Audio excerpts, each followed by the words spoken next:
llamo María Castillo y voy a mi trabajo de investigación que trata sobre los conservantes. Un tema muy controvertido hoy en día, pues hay quienes están a favor y en contra de ello. Durante el desarrollo de la investigación nos hemos planteado cuestiones como si es realmente imprescindible exponer a los consumidores a la ingesta de determinados aditivos, pudiendo elaborar productos con una vida un poco más perecedera, pero con mayor calidad. Mi trabajo se divide en tres partes. En primer lugar, un análisis del comportamiento de un determinado alimento frente a distintas dosis de benzoato de sodio. Por otro lado, se centra en determinar el nivel de conocimiento de la región de Murcia acerca de la seguridad alimentaria. Y por último, se indagó acerca de la presencia de benzoato de sodio en los productos expuestos en los supermercados de los años. Para continuar con la exposición, considero importante definir estos conceptos. Conservante es una sustancia antimicrobiana que se utiliza para proporcionar alimentos más seguros al consumidor.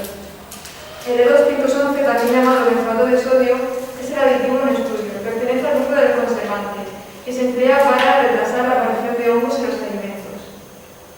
La nomenclatura de E211 proviene, en primer lugar, del número E, porque es la nomenclatura utilizada por la Unión Europea, y el 2 indica que es un conservante, un aditivo del grupo de los conservantes. IFA es cada uno de los filamentos que constituyen el cuerpo vegetativo de los hongos.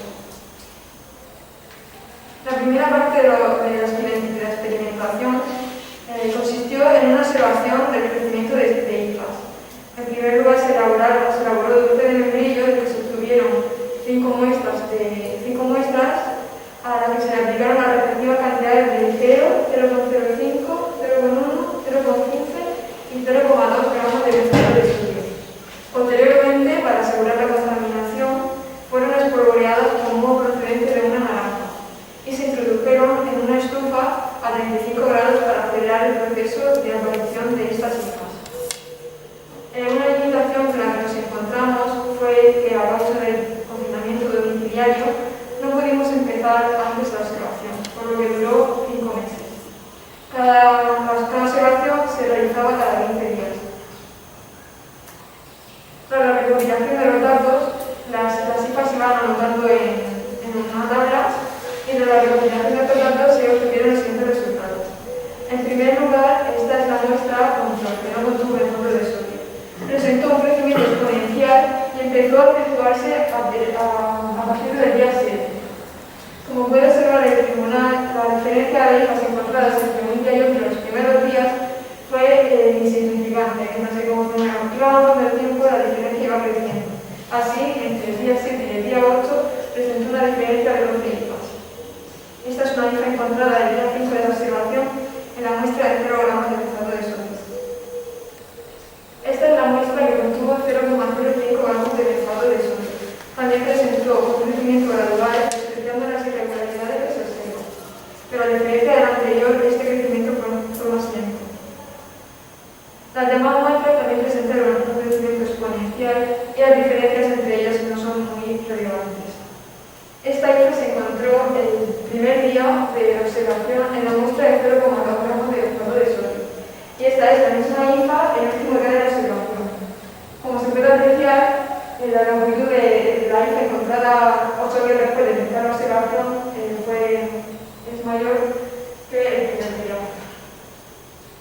Otra parte de la experimentación consistió en unas encuestas realizadas a la población de consumidores de la región de Murcia y pretendían determinar el nivel de conocimiento en materia de seguridad alimentaria y otros términos que se consideraron relevantes para la investigación. Se obtuvieron en total 250 respuestas y se ha realizado una selección de las preguntas que se han considerado más relevantes y que resumen el trabajo. La primera pregunta planteaba conocer cuáles eran los aspectos que tenían en cuenta los consumidores a la hora de adquirir un alimento en el supermercado. Resultaron ser la seguridad alimentaria y el sabor.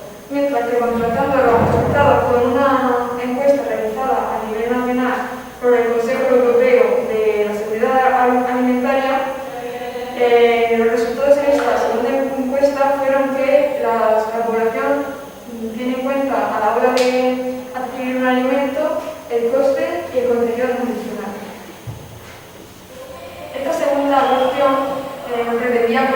pretendía conocer la principal fuente de información de la población de Murcia acerca de los riesgos alimentarios.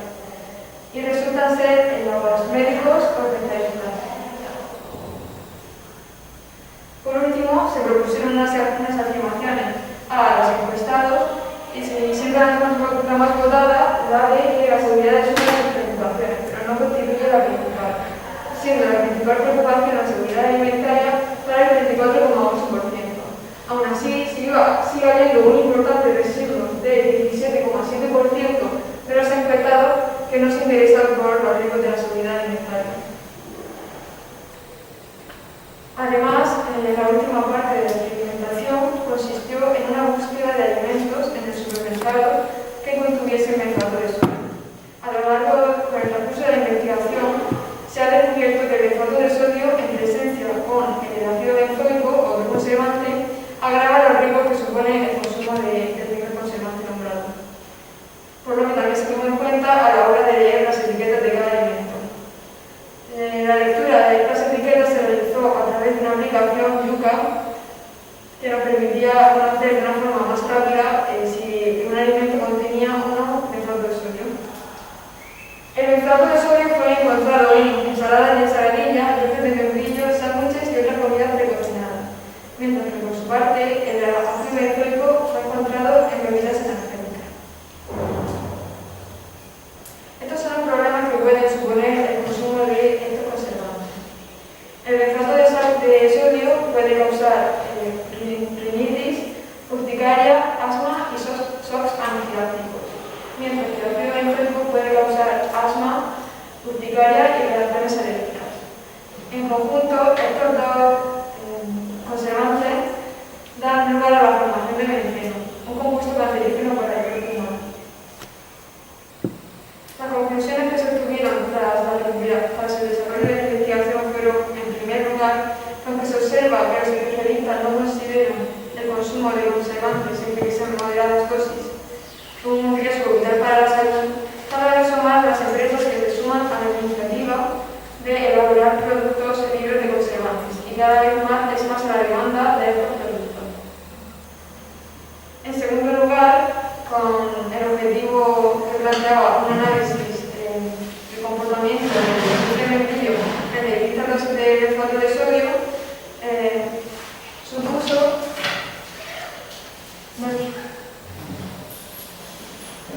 nos permitió averiguar que la muestra que no contuvo benzoato de sodio presentó significativamente más crecimiento que las muestras que contuvieron benzoato de sodio.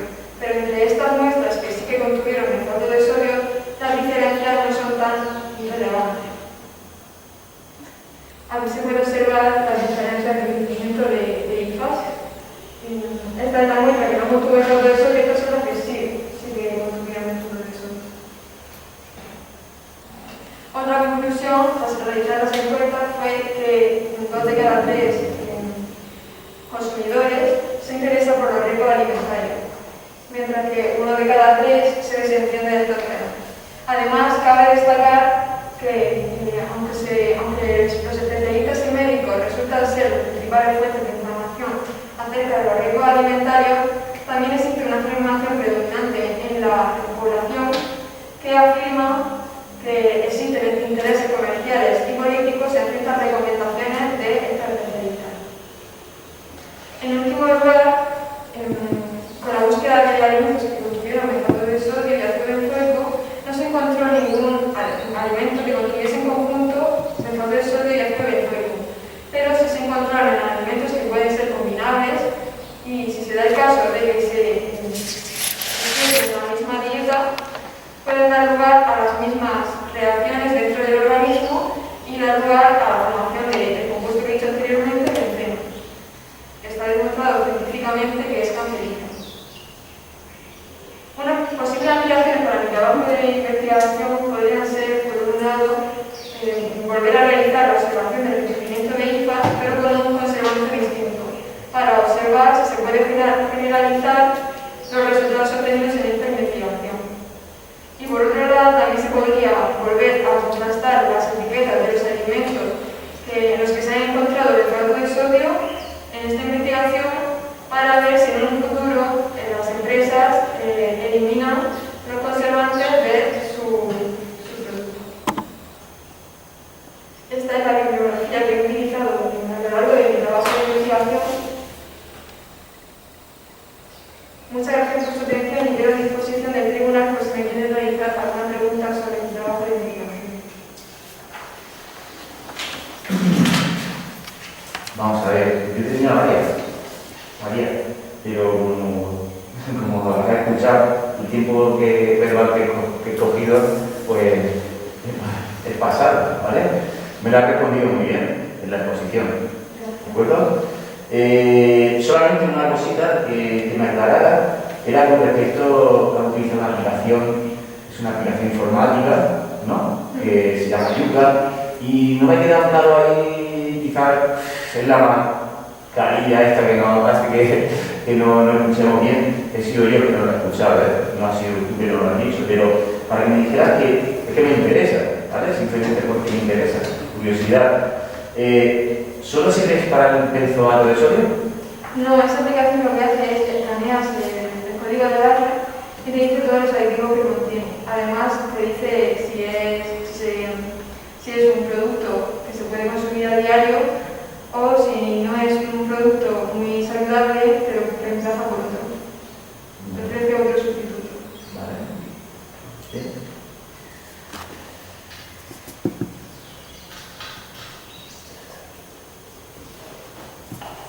Ya. Muy bien, María. Yo creo que se merece el aplauso, ¿no, María? Muy bien, María. Digo yo. Buenas tardes, me llamo Paloma López Mateo, gracias por asistir hoy y vengo aquí a presentar mi trabajo titulado La tradición musical popular en el entorno del urbano. Primero vamos con el índice. Lo primero de todo se plantearán los objetivos para dar paso a la breve introducción. En el marco teórico explicaremos los términos generales relacionados con el trabajo. Hablaremos también de cómo se ha realizado el trabajo para dar paso a las conclusiones llevadas por los resultados de las entrevistas.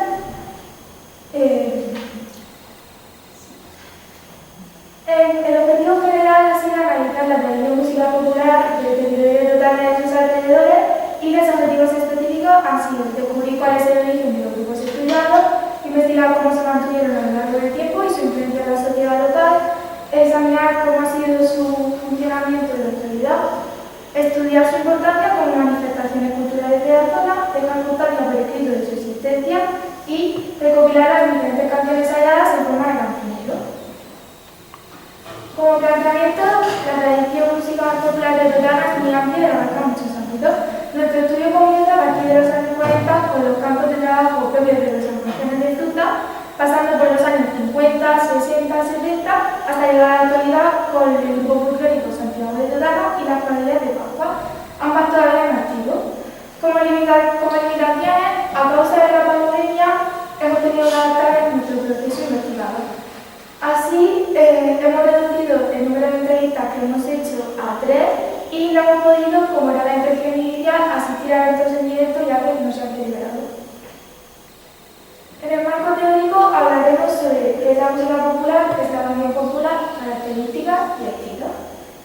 La música popular y sobre todo el fenómeno de la tradición folclórica en general ha dado lugar a las agrupaciones de gente para la producción de música. Según Luis Sami, la música popular es aquella que ha llegado a la población gracias a la tradición o se ha hecho suya mediante el dominio público. Además, esta música presenta variaciones de forma individual o regional. No se rige por las normas de composición profesional y tiene un aspecto de improvisación al mismo tiempo que la repetición de fórmulas propias inmutables. Es un instrumento del pueblo para expresar sus sentimientos y pasa de generación en generación de forma oral o de oído. Por ello se ha mantenido viva a lo largo de los años. Dentro de la música popular tenemos el género canción. La canción popular es aquella de origen anónimo o de dominio público cuya función principal es representar el contexto social y cultural de la época. Además, juegan un papel muy importante en la vida del individuo que pertenece a un grupo con el que comparte cultura. cultura, lengua, creencias, etc. Vamos con las características. Tenemos 5 características ahora. Primero, una melodía sencilla, estructurada de forma estrófica. La estrofa más común es la de 4 líneas o versos, donde es normal encontrar repeticiones, por lo que la rima suele ser A, A, B, A o A, B, B, A, como podemos ver en este ejemplo, aunque también hay veces que todas las rimas son diferentes, A, B, C, D. También tenemos el uso de la antífona o alternancia entre un solista y un coro. La música instrumental presenta sucesiones de versos y la música folclórica europea está muy vinculada con la música culta, donde se suele presentar escalas de 7 notas. Como estilo, en España destaca el cuplé de los años 20, el flamenco del sur, sobre todo en Andalucía, y Extremadura y el Levante peninsular, por la conservación de la tradición folclórica gracias a las cuadrillas. Dentro del territorio de Totana distinguimos entre varios géneros. Encontramos la canción de trabajo, las cuadrillas de trodo y las cuadrillas de pascua. La canción de trabajo es un fenómeno musical que se suele dar en el trabajo en el campo, almacenes y fábricas de fruta, que suele estar protagonizado por las mujeres. La cuadrilla de trodo, los trovos nacen al añadir la improvisación de la poesía popular y suele estar acompañado de cuadrillas de músicos o de una simple guitarra española. Se desarrolla las noches troveras en Totana, Aledo, Lebor, el campo de Cartagena, el campo de Lorca, Quimbrago, etc. Y las cuadrillas de Pascua son aquellas agrupaciones musicales de carácter no permanente. Esto se debe a que su funcionamiento no se extiende a lo largo del año, sino que se ciñe en torno a Navidad. Actualmente han surgido nuevos géneros, entre los que distinguimos las cuadrillas juveniles, las nuevas chirigotas y las batallas de gala, pero por falta de tiempo no podemos parar una vez. En cuanto a la metodología, se ha intentado realizar una investigación descriptiva para caracterizar el fenómeno de la tradición folclórica musical. Para ello, hemos recopilado información mediante la documentación bibliográfica, la recopilación de trabajo de campo, las entrevistas personales y la asistencia de actos en directo. Por último, toda la información recopilada será analizada mediante una mirada integradora buscando el nexo de unión entre la estructura y significado por las características. Las herramientas utilizadas han sido Word para la recopilación y el análisis de datos y la aplicación de cámara y grabadora para la transcripción de las entrevistas realizadas. Llegamos a los resultados y las conclusiones. Para la realización de este trabajo se han llevado a cabo 3 entrevistas. La primera, a Manuela Martínez Corbalán, que ha participado en los campos de almacenes.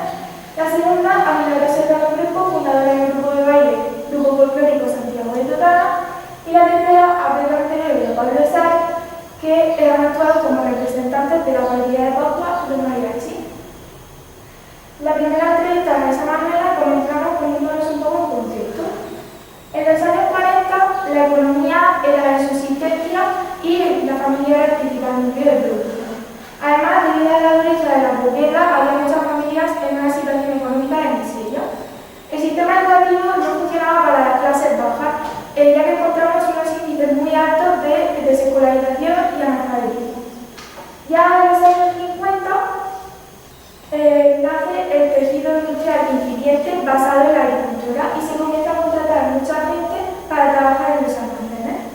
Por fin, en los años 60, Manuela comienza a trabajar en los almacenes de fruta como empaquetadora y nos habla un poco de la dinámica. Era la siguiente: eran en total unas 20 mujeres que trabajaban en conjunto. Entraban a trabajar a las 9 de la mañana y salían a las 11 de la noche con una hora de descanso para comer. Estas duras condiciones de trabajo hizo que recurrieran a los mecanismos de evasión, entre ellos los de los pactos colectivos. Los pactos colectivos estaban muy ordenados en su trabajo, sobre todo por los jefes, ya que según palabras textuales de Manuela, cuantas más horas echaba, más contaba. Los temas más comunes eran el amor en todas sus vertientes, desamor, engaño, amor imposible, idealización, etc. Los usos amorosos, es decir, el papel que tenía un hombre y una mujer dentro de una relación en esa época, la inquietud por el matrimonio como realización básica fundamental de las mujeres, naturaleza y exaltación de la vida rural y, por último, la comunicación entre compañeras. Se lanzaban mensajes muy concretos advertirse de la presencia de la peste.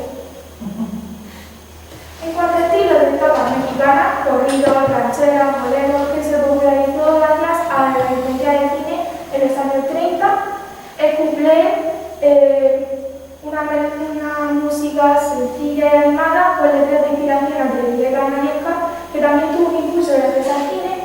El tango, un género originado en Argentina y en Uruguay, que tuvo gran éxito sobre todo en el ámbito urbano.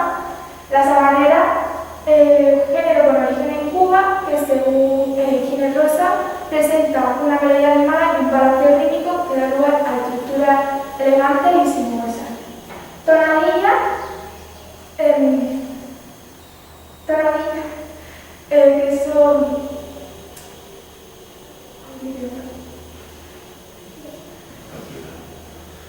pasodobles, que eran marchas militares que se usaban para marcar el ritmo de paso a las tropas, y las tonadillas, que tienen como origen las óperas del siglo de oro, que eran canciones de origen árabe que se interpretaban en los 7 actos de una obra de teatro. Como artistas destacan Manuel Escobar, Sara Montiel, Rocío Dúrcal, Rafael, Concha Piqué, entre muchos otros. Por último, Manuel habla del Kioto Tanero. El Kioto Tanero es un estilo de cantar haciendo avanzar la melodía y con un ritmo muy propio de la zona. Tiene un reparto también propio, con canciones muy populares en la zona, como por ejemplo A las Oliveritas, y experimenta sus años de mayor esplendor en los años 40, 50 y 60, lo que delata Manuela. Además manifiesta su preocupación por su conservación. A continuación tenemos la entrevista a Milagro. Lo que nos cuenta pasa en los años 60, época donde se produce una expansión económica que está acompañada con cambios sociales. Esto es producido por la vuelta de la población del campo a la ciudad, promovida por el régimen durante las décadas anteriores, ya que allí podían encontrar mejores oportunidades laborales. Se producen cambios de mentalidad, comportamiento, hábitos, etc. Y uno de estos cambios es la popularización del baile como medio de entretenimiento. El baile está en todas las ocasiones, tanto en los pasatiempos de los jóvenes como en los más importantes eventos. De lo que nos cuenta Milagro, nos llama la atención los bailes de puja. Los jóvenes iban a un salón a bailar, y allí el hombre pagaba por sacar a bailar a una mujer sin su consentimiento, y si esta no quería, tenía que abonar el dinero que había pujado por él. Además, Milagro también nos cuenta que más adelante se convierte en la fundadora del grupo folclórico Santiago de Totana, y nos habla un poco de los estilos de baile más populares del mundo. Tenemos la malagueña de la manchega, un tipo de baile folclórico propio de Málaga y La Mancha, respectivamente. La jota, una danza extendida por toda España, que es característica que sea acompañada por laúdes, guitarras, castañuelas, etc. Parranda, un tipo de baile sencillo que está dentro de la seguidilla y es propio de Murcia.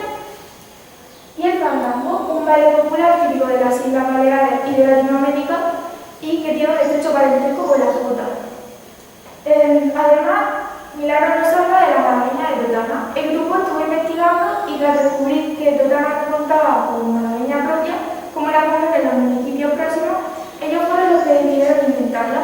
Para ello combinaron 6 canciones que eran populares en la zona, entre las que se encuentran No quiero que me cortejes, que haremos más adelante, y Para que las manchegas se necesita. Llegamos a la última entrevista, que es a los mariachis. Lo que nos cuentan pasa también en los años 60, por lo que esta vez haremos hincapié en la influencia que ha tenido el cine. Según Ginés Rosa, el cine ha contribuido en una parte muy importante de la historia de Totana. Esto es porque se convirtió en una de las pocas actividades de ocio que se podían hacer en el momento. Y es por ello por lo que se arraigó con fuerza en los hábitos y los comportamientos de las personas. A finales de los años 30 se popularizó el cine mexicano y su música llegó a influir en las cuadrillas de la zona, que empezaron a ponerse nombres relacionados con esto. Así, más tarde, cuando el grupo se crea en los años 60, deciden ponerle el nombre de los mariachis. Se reunían para ensayar durante todo el año, pero sobre todo en Navidad, ya que era cuanto más actuaciones que tenían. El repertorio era una parte muy importante de su funcionamiento. Para ello, escuchaban casetes con la música que más les gustaba, donde destacaban canciones mexicanas y y latinoamericana y seleccionaban las canciones que más les gustaban. Al final, cada año añadían 5 o 6 canciones a su repertorio, a los que también se unían los temas antiguos que más éxito habían tenido. Esta es una